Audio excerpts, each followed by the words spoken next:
Facebook, LinkedIn, all my social media channels.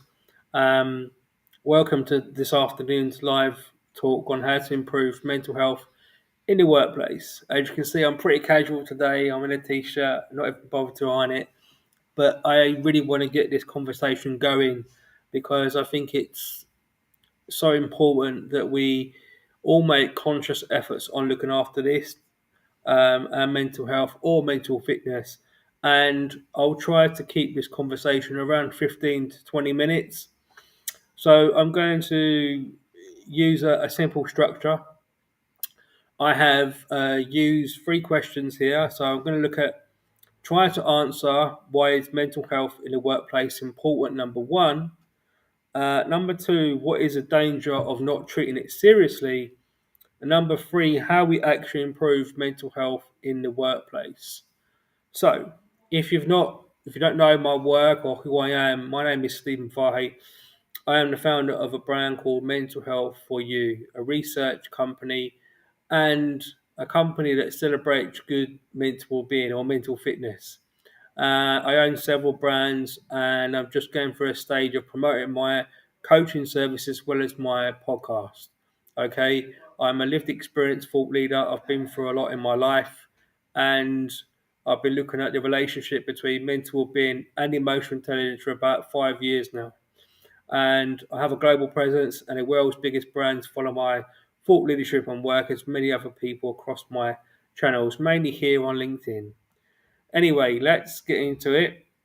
So, why is mental health important in the workplace? Well, obviously, the number one thing that we need to recognize here is that mental health, good mental fitness, recognizing our emotions, increasing our emotional intelligence is a direct positive correlation to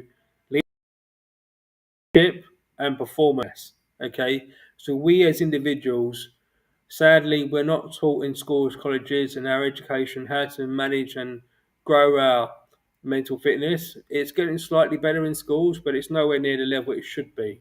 So, when you're working in a company, you've got to say to yourself, you know what? Yeah, I've got a. For instance, you might have a toxic leader, and it's affecting your mental health. That's not a good thing to have. So we need to do a lot more around both the support we give to supposedly toxic leaders. There's always a story behind someone behaving the way that they do, and also looking after your own well-being. So you're waking up every single day, looking after your emotions, in sitting down, relaxing, and not overdoing it, because we know that burnout is real. So the reason why it's important in the workplace because it affects everything. It affects you as a person, your life, and not everybody has a job, and some of you are starting your own business. So this conversation will really help a lot of people, perhaps that are on a startup mode, and it's all good and well. You want to try to find product market fit, but equally, it's really important that we have the best mindset we can. Hence, my podcast, the Mindset Podcast, which is available on Spotify, and I'm experimenting with a podcast.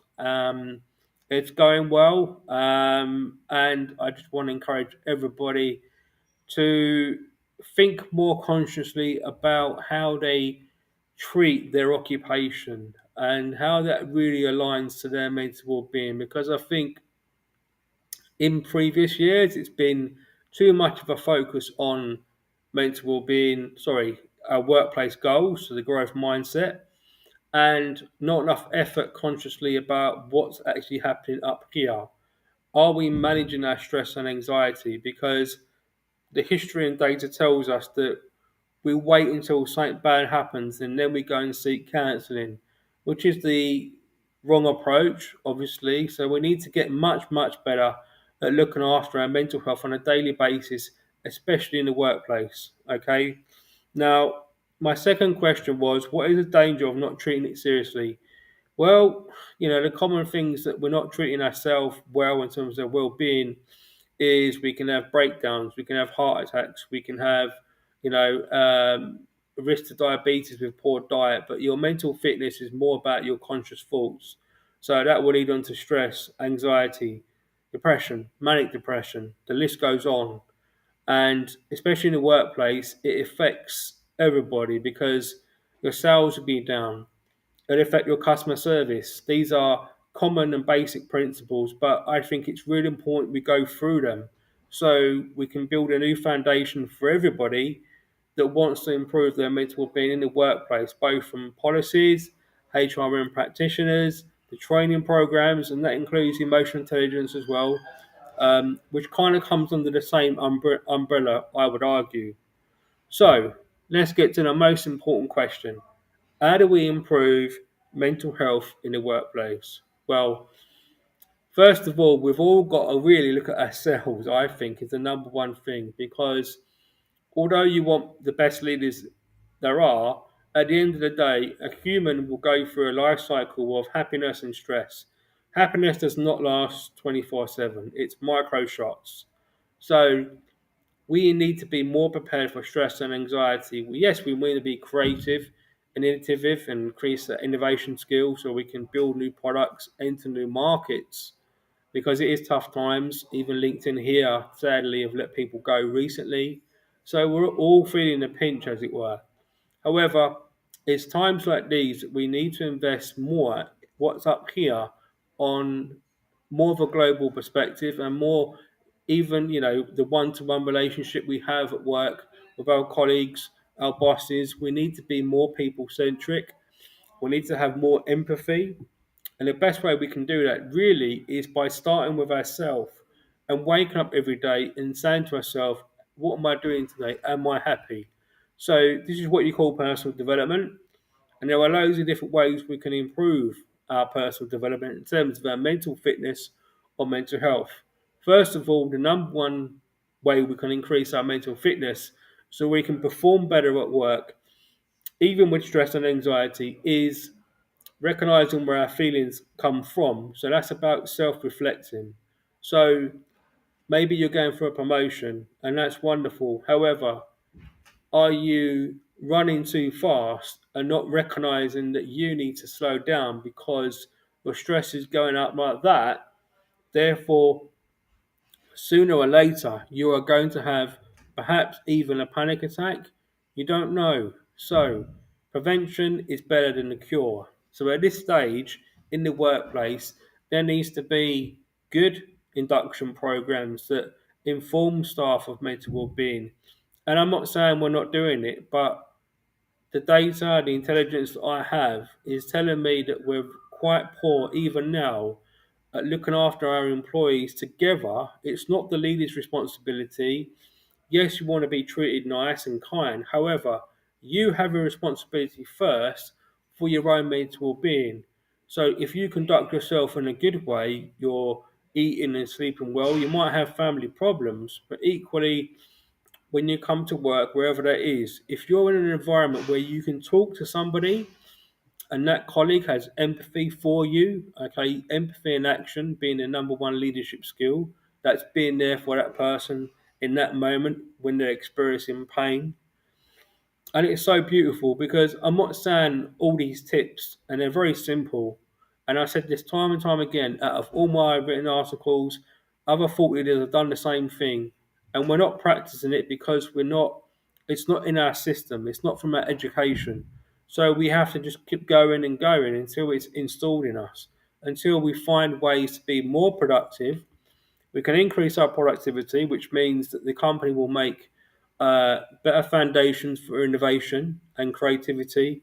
And because there's a lot of companies out there that are laying staff off, and they're going to have to increase their innovation still to survive and enter new markets. And the only really way you can do that is if you've got work colleagues that are good in their mental being. It doesn't mean that you're going to every single day you're going to be fighting to get to work and you're so happy.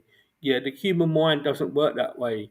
So, in order for us to achieve some kind of level of I don't really like the word ultimate performance, but it's really about self check ins. And once we've mastered a system that works for us, through encouragement with our workplaces as well, but equally it starts at home when you wake up every single morning. And I'm not saying it's about positivity. Yes, I feel positive every day. Yes, I feel joy. That's not how life works because you're going to experience bad news. You're going to have stress. And the more you understand that up here consciously, your body will be much more prepared to, to embrace that stress and that challenge. Okay, so hoping that makes sense. Moving on slightly, so I won't talk about toxic leadership today because I think that will just mix things up. I mean, I will say this: look, everybody has a story. Okay, if you're in a work situation at the moment and your mental health is in decline because you've got a boss that's picking on you, verbalization or sort of victimization, that's real, that's serious, that's happening to you, and you're human. You need to report it, um, because you can't ignore things like that because it will drag you down. So, as I said, moving on, when you get to improve your own mental being in a state that you're self-reflecting a lot more, then the next stage of improving mental health in the workplace is coaching buddies. So what I mean by that is we have a system in the British Army called a buddy buddy system, where on operations and in training we look after each other on a buddy buddy system. So one cleans the weapon, one does the cooking in the morning when we wake up, and all that stuff. Now, I don't think we're doing that enough more in a workplace where what we need to be doing is, yes, you might get a mentor, which is great. And I know that LinkedIn have got a policy where everyone gets a mentor, but is that enough? Because a mentor is great, but a coaching buddy that's at the same level and it's sharing their experiences together and reflecting together and learning from each other, I think that's a lot more stronger. So I'm not saying a mentor, because a mentor, the trouble is with a mentor relationship, unless they're doing a lot of good self reflection, it's pretty one way traffic. Now, every relationship is different. I know that. So you have to make up your mind as an executive director what policies you're going to put in place. Are you going to concentrate more on a mentor program or a coaching program where you coach performance? Hence, yes, I am a performance coach, but coaching performance is more about the relationship. So you get two people together that work together, that understand their emotions, just like the armed forces, because when we go on operations, we know how each other works. And that's a lot more fruitful than having a mentor. Okay. So there is a difference there. A mentor is someone that gives out their skills, expertise, and experiences, and there is a slight coaching relationship there. It depends on the style that you use, but I think there's a lot more fruitfulness, and the data is definitely telling me that having a coaching relationship at work, so that's two people working together, and if you've got a large company, it's the same system, just do it at scale, and everybody has a coaching partner. Okay, and you never stop learning. Okay, in that format. So if you feel stressed, you go to your coaching partner, you arrange to meet, you take time out, you become friends, because humans need connection. And I really think that's a much better way to deal with mental health in a workplace, because some of the old school systems we used to have in some companies are leave your problems at the door. This don't work that way. Okay, our mind is a complex system, and our mind can only take so much. If we don't address this in the right way, then you won't be able to innovate. Yes, your company can go bust, literally on too many toxic leaders or bad practices of poor mental health in the workplace. So we need to accept that all of us have stress in the workplace, and we need to come together around the table and work out policy and action practice and reflect on that and improve that system. Now, you may not believe in the coaching style of, mental health in the workplace, but you need to have something in place, and it needs to be a lot more than a sheet of paper to say we look after our colleagues every single day, because stress is real for everybody. Yeah, you can't avoid it. So you need to embrace it, enjoy it, accept failure. You're going to make mistakes, even as a director. So I'll end the conversation now. I've given you a very outline of some of the things I think we need to start doing. I'm not saying companies are not doing that, because there's a lot of great companies out there that are doing it, but as we hit tougher market conditions and as you start laying people off, you need to think about the team you've got left and think about their mental health and think about your mental health because we're all human. So, thank you for watching. If you'd like to work with me or just want to contact me about any questions you have about my research, or you've got a project in mind or anything, don't hesitate to contact me here on LinkedIn or my other social media channels. Anyway, thank you so much, everybody, for watching. I'll bid you a good day. The sun is shining. I'm in flip flops. I still got work to do on my podcast, but I'll bid you a good day. Have a great one, folks. Take care. Bye for now.